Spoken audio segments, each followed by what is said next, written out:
I'm very pleased to introduce our second 2023 honorary degree recipient, Mr. Charles Luke, who was DSU president from 1983 to 84. His presidency may have been short, but it was absolutely pivotal. Mr. Luke began his career far from South Dakota and Dakota State.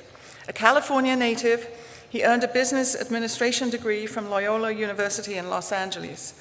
After 2 years in the Air Force, he held marketing and managerial positions with IBM for 24 years, moving around the country 7 times before coming to South Dakota in the early 1980s. This positioned him to be in the right place at the right time with the right experience to help Dakota State transition from a small college on the prairie to a cyber powerhouse on the plains. This was new, uncharted territory, but Charles Luke had the experience and skill to build this new direction. His time with IBM gave him knowledge in computer programming, business analysis, marketing, strategy, as well as technical publications and planning. He had also been involved with training personnel and customers during the growth of the computer industry in the 60s and 70s, so he knew about curriculum development and teaching. This blend provided the ideal background to kickstart his transition at DSU. His plan was simple: to begin with 2 computing degrees, one at the undergraduate level and one at the associate level.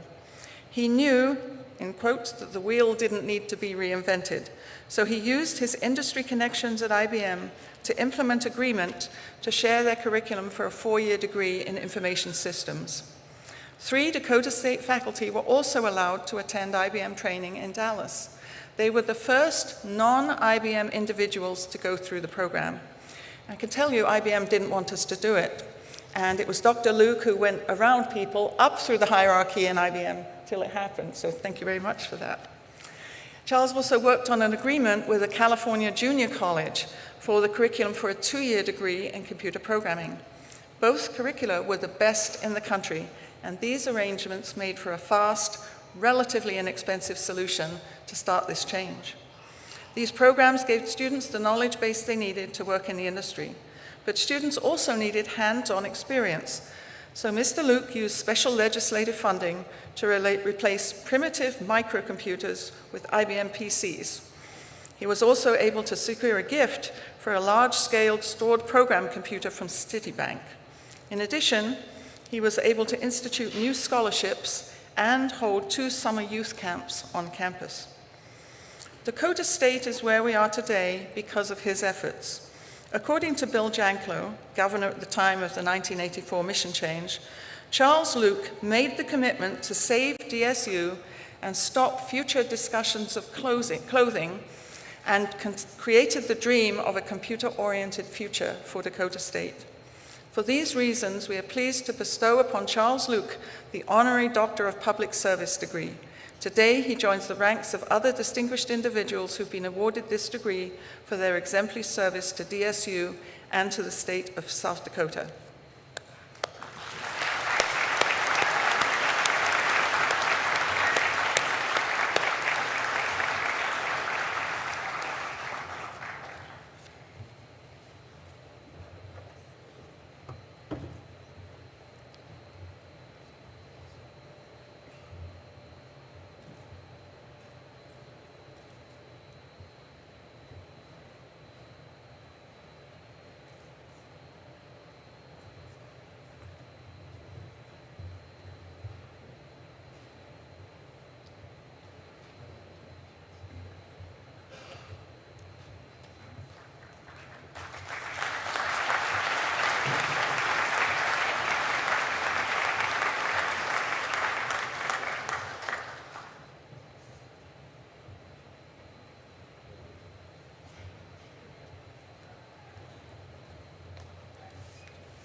Well, thank you, President Griffiths, for that introduction and for this honorary doctoral degree.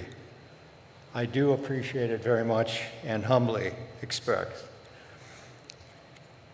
You've also given a very pleasant memory for over 70 members of my immediate family. I think they're as surprised as I was. When I look back at it, compared to what's going on here today, we were taking baby steps. We didn't know it at that time, but it sure looks that way now. President Griffiths, Eugene Dittman, academic leaders, graduates, your friends, and your families. When I look around, I see that we have a full house today, and that is just a tremendous credit to the graduates because they understand the commitment that you made to come to Dakota State and all the energy and efforts, sacrifices that you made to reach this day. So we all want to congratulate you and celebrate with you today. In the summer of 1983, Governor Bill Janklow and the Board of Regents made a transformative decision to change the primary mission of Dakota State to become a leader in computer technology. I was asked to lead this effort, and my 24 years of IBM training and experience gave me the confidence to accept.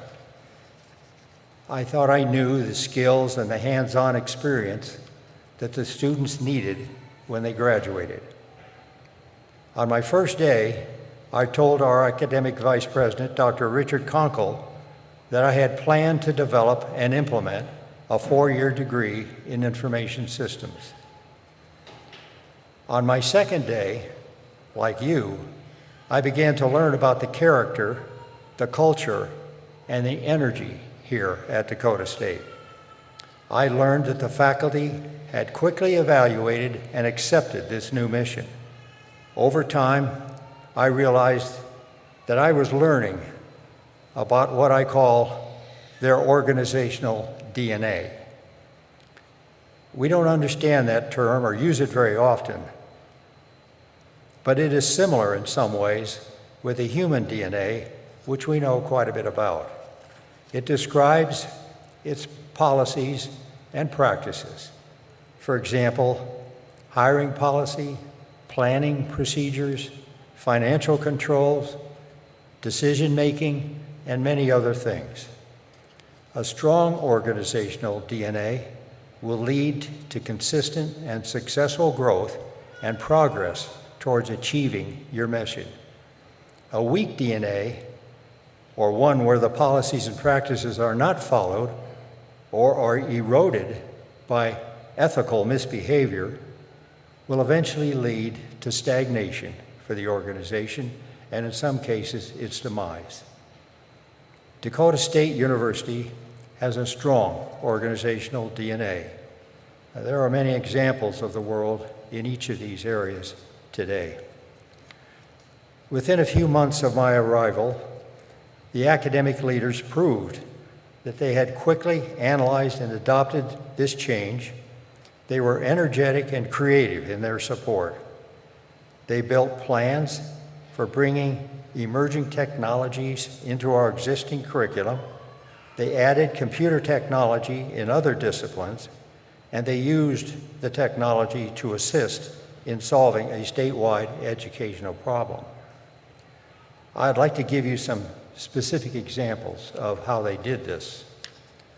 On my second day on campus, 2 instructors, Karen White and Melanie Stouffer, wanted to conduct a summer youth computer camp, and so they did.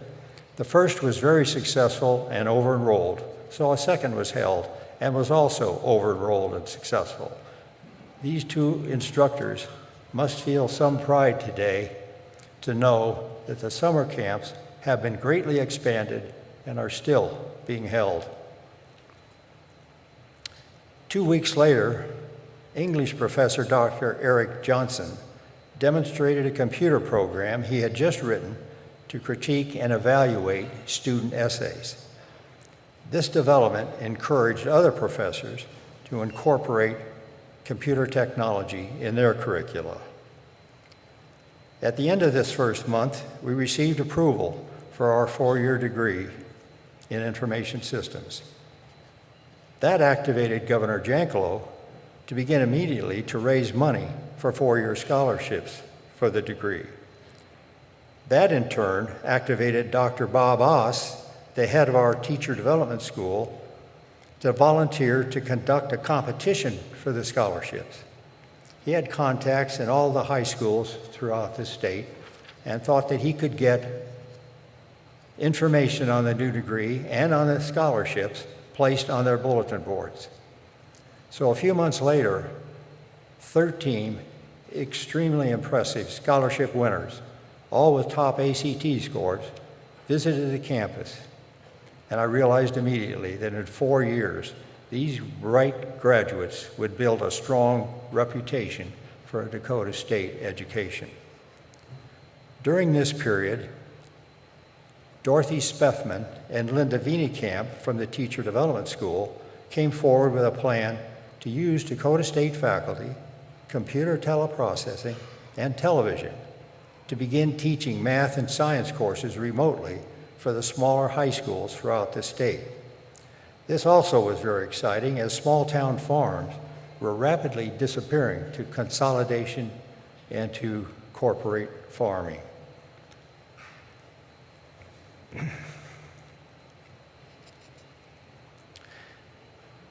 This fact was causing a reduced population in the smaller cities and funding. So the schools were struggling to find and afford teachers, primarily in math and science. This would be a significant aid to a statewide educational problem.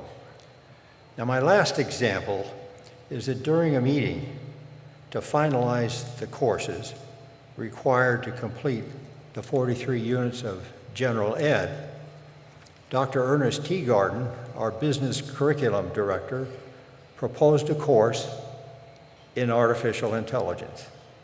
That was 40 years ago.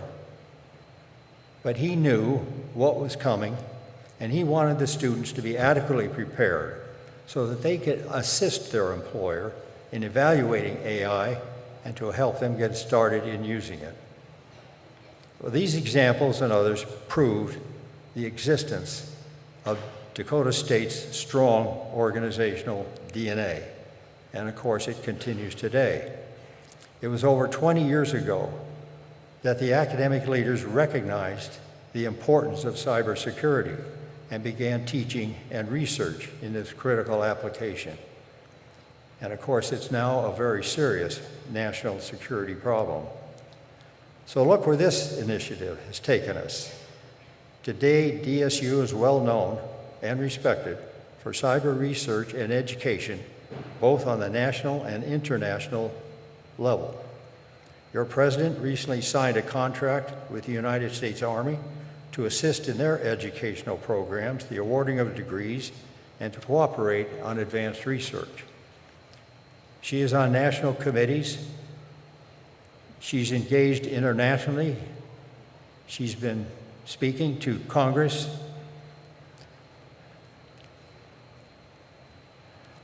And Dakota State students are participating in international student cyber competitions and winning. This progress, this academic leadership continues with a $90 million project with other agencies in Sioux Falls next year, and by global partnerships in Sweden, and now a memorandum of understanding with Griffith University in Australia. It is clear that your academic leaders in this school are able to pass their DNA forward, and now you're able to adopt it.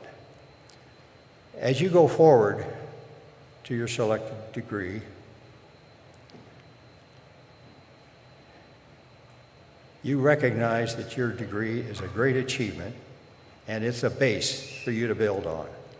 The characteristics that brought you to this day are your hard work, your persistence, and your commitment to continue learning. These three characteristics are important for your continued success. Productivity, and a focus on what your employer expects of you is also very important. In my day, we had phone calls, internal and external mail, and people stopping by to tell us about a recent success or to pick our brain on a problem they were trying to solve. Well, you have all of that and so much more. Our phones were wired into the office wall and only became active about 8 a.m. in the morning and then went to sleep at 5 o'clock. Yours can be active 24/7. You have email, you have text, and you have other electronic communications. So this expansion of communications is valuable for an organization, but it can be a distraction and a trap for you. There was a man in IBM by the name of T.V. Learson, who eventually became the president and CEO of IBM. When he was being promoted from district manager to a higher level, he met with his successor for a brief transition. He came into the room with his briefcase, put it on a table, opened it, pulled out a stack of paper 6 inches high on the table, and set it on the table. Then he pulled out a manila folder with half an inch of paper in it. He handed that to his successor and said, "Now this is your job. This is the stuff that's got to get done. That stack over there, you can trash it." Learson was blunt, but also profound. He knew and was focused on what his employer needed him to achieve as a district manager. This is a valuable lesson today. How will you prioritize and learn to focus on what is important? I don't have the answer to that question for you, but I know that it is critical for you to find the answer. The volumes that you have for input today is massive. The answer will be important to you in your professional life, and just as important in your personal life. In this rapidly changing world, opportunities increase rapidly also. So there can be a temptation to excel by devoting an excessive amount of time to your career. This happened in my day also. In doing this on a consistent basis, you'll sacrifice too much of who you are and who you should be. Family deserves priority. And how about your community, your faith, your friends, sports, politics, hobbies? I've known people who were intentionally running for the roses and committing Monday through Friday to their career success. Believe me, that just doesn't work. You can't put family off to just Saturday and Sunday. So, please, seek and pursue balance in your life. Excuse me.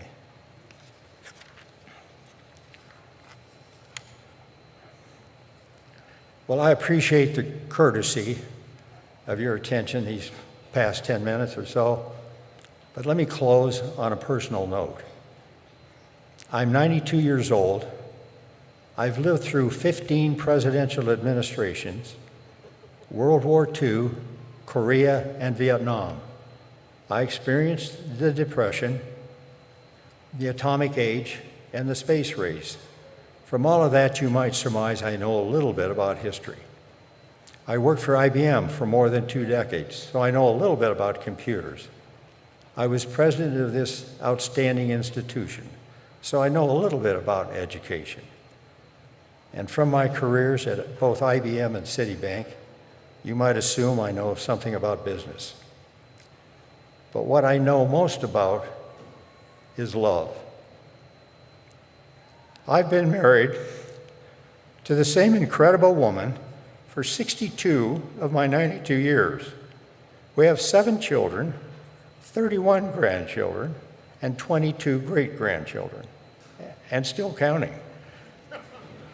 I have given and received more love than any man deserves. So as you leave Dakota State University As you go out into a challenging and often difficult world, I wish you career success. I wish you prosperity. But so much more than that, I wish that however long you live, you learn to know love as I have. There is no greater gift than I could wish for you today. God bless.